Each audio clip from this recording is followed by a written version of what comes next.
Hai minasang, jumpa lagi di channel K Studio. Nah sekarang kita sudah berada di Peak 2 dan ini kita mau nginep di Hotel Osaka. Ini tuh sebenarnya apart hotel gitu ya, jadi apartemen tapi ada bagian hotelnya juga. Dan ini tuh murah banget, harganya tuh cuma mulai dari 200.000 aja. Dan menurut aku fasilitasnya cukup oke ya, ada kolam renangnya yang cukup luas juga. Nah ini kita udah sampai di Hotel Osaka. Tuh udah kelihatan ya gedungnya. Nah ini kita masuknya ke Osaka Riverview Apartment. Kenapa aku tuh pilih di Hotel Osaka ini? Karena di Peak 2 itu kan banyak tempat-tempat baru ya. Dan rumah kita tuh lumayan jauh karena karena hotelnya ini lumayan murah. Jadi kita mau nginep aja semalam supaya kita bisa puas main di daerah Peak 2. Nah ini kita udah masuk ke area parkirnya. Jadi area parkirnya ini tuh nggak terlalu jauh dari lobby ya. Tapi memang tempat parkirnya ini lumayan sempit sih. Terus udah gitu kalau misalnya kita mau keluar masuk itu kalau kita belum check in itu masih berbayar. Nah kalau misalnya kita sudah check in nanti kita kalau mau keluar harus minta kayak semacam stempel gitu buat supaya kita free keluarnya gitu. Nah ini kita udah sampai di lobinya Hotel Osaka. Jadi hotel ini tuh memang nuansanya tuh Jepang ya, makanya namanya Osaka. Nah ini begitu masuk lobinya udah kerasa kan Jepangnya, ada hiasan bunga sakuranya di situ. Terus ada tempat duduk juga. Nah ini kita lewat sini, terus di sini tuh banyak tempat nunggu buat kita duduk-duduk kalau misalnya nunggu waktu check in atau check out. Nah di sini tempat duduknya juga macam-macam, ada yang model kayak lesehan gitu ya, terus ada sofa-sofa juga, nyaman banget sih tempat nunggunya. Nah di sini juga ada menjual baju khas Jepang yaitu yukata. Jadi kalau misalnya mau foto ala-ala Jepang gitu bisa beli di sini. Nah ini bagian resepsionisnya. Jadi kalau misalnya kita mau keluar nih jalan-jalan ke daerah Peak, itu bisa minta stempelnya di situ ya. Nah ini sekarang kita udah sampai di kamarnya. Jadi ini aku pilih yang one bedroom. Nah terus di sini tuh ada bagian kamar mandinya, cukup kecil kamar mandinya. Airnya juga kecil sih. Terus di sini kamarnya juga lumayan pas-pasan ya. Ini kita dapat tempat tidurnya double bed, terus di depannya ada televisi, ada lemari. Nah kayak gini tempat tidurnya, kayak ukuran 160 sih, jadi lumayan sempit. Nih sini juga ada lemari dan meja rias. Terus di sini juga ada mini pantry-nya dan karena kita pesannya tuh yang satu kamar tidur, jadi ini juga kita dapat sofa bed. Jadi kalau misalnya tempat tidurnya berasa kurang, bisa tidur di sofa bed ya. Nah ini dia tempat gymnya. Tapi ini anak-anak sebenarnya nggak boleh masuk. Nah ini sekalian kita mau lihat kolam renangnya. Nah ini kolam renangnya cukup luas sih. Jadi ada dua area, anak-anak dan dewasa. Nah ini di area dewasanya juga ada pembatasnya, jadi masih ada tempat yang bisa anak-anak main di sini.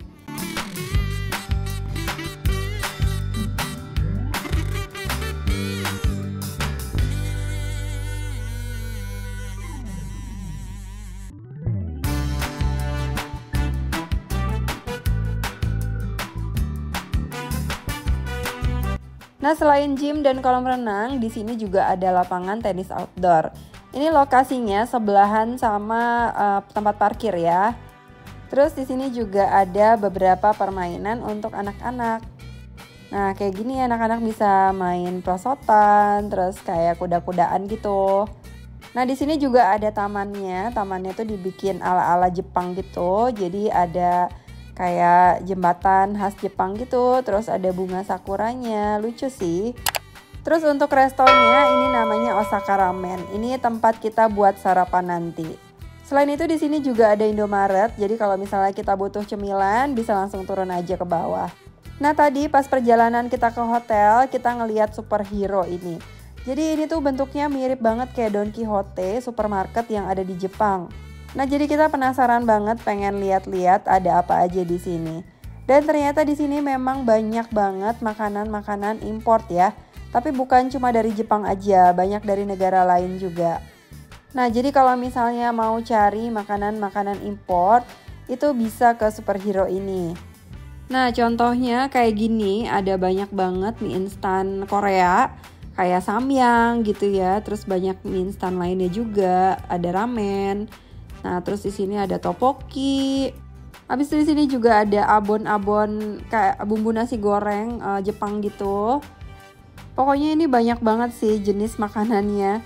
Sampai aku sendiri aja pusing banget. Tuh kayak Pringles aja ada banyak banget pilihannya ya. Aku nggak tahu nih import dari negara mana. Tapi kalau di Indo kan biasanya cuma ada beberapa pilihan doang ya, nggak sampai banyak kayak gini. Tapi harganya lumayan mahal juga sih.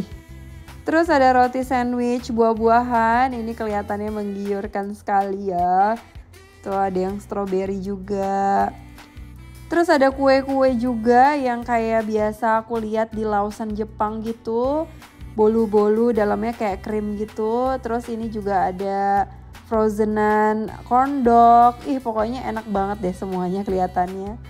Selain itu di sini juga menjual sushi. Nah, ini seperti di Ion Store ya.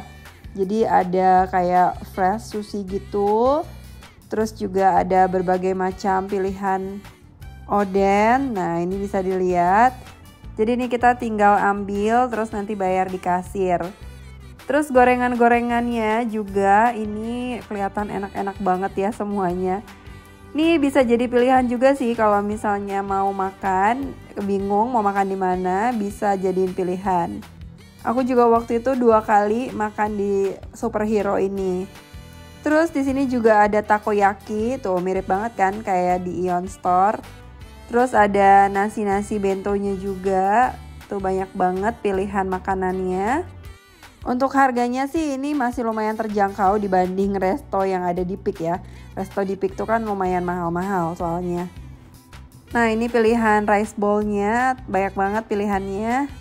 Pokoknya yang suka snack-snack Jepang, Korea gitu bisa main-main ke sini deh, banyak banget pilihannya. Pokoknya makanan yang terkenal sih pasti ada di sini. Selain itu di sini juga ada food court-nya. Jadi kalau misalnya kita mau makan, kita bisa makan di food court sini. Di sini juga ada berbagai macam pilihan makanan dan minuman.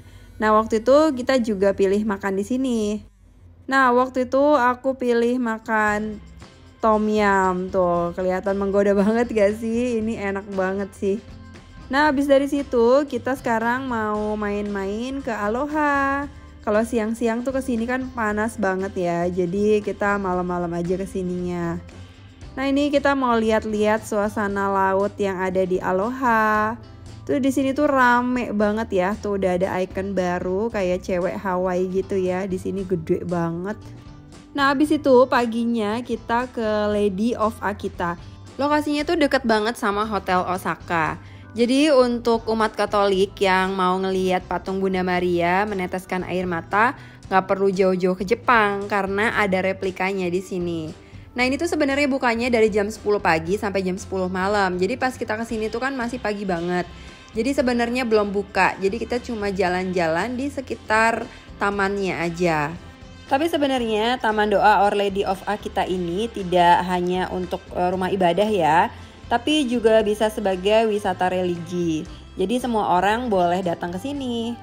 Nuansanya tuh Jepang banget kan, dari tamannya, terus bentuk-bentuk bangunannya, itu Jepang banget sih.